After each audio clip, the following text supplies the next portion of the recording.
DJ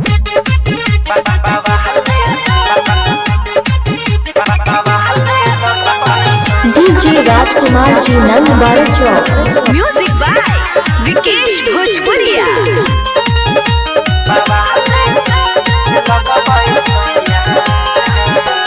powder Crimea लगाई ले लो, अखिया में काजर सजाई ले लो।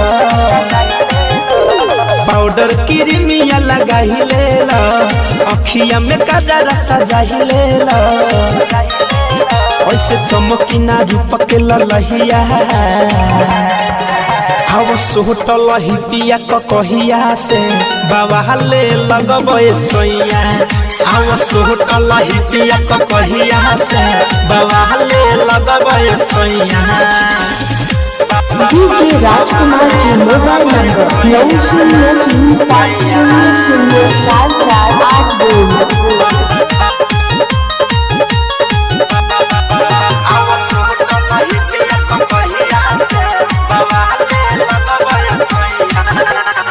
चमके लगब चानी लेखा, केहू पर जाई फीका हो।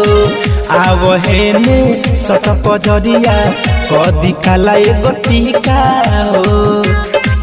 ए चमके लगब चानी लेखा, केहू पर जाई फीका हो। आवहेने सट पजरिया कदी काला एगो टीका हो। गाँवे गहली में होई बरहिया,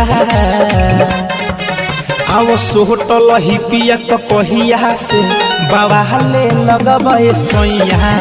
आव सोटल ही पिया कहिया से बाबा ले लगबे सोइया। डीजे राज बेंगाही बाटनिया।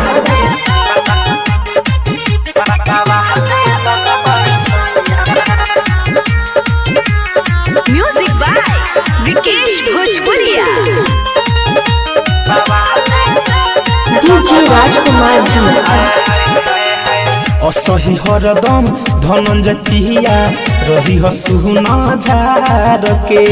मिठू मिसाइल के जैसे तोहरो रूपवा रखेम सवार के।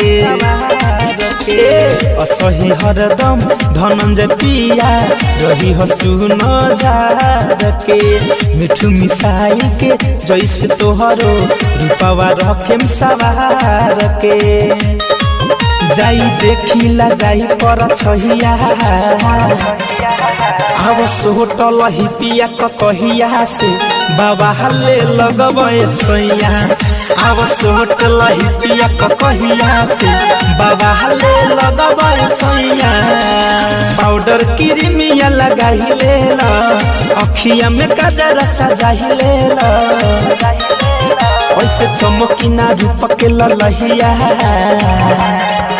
हव सोटल ही पिया कहिया से बाबा ले लगबे सोइया।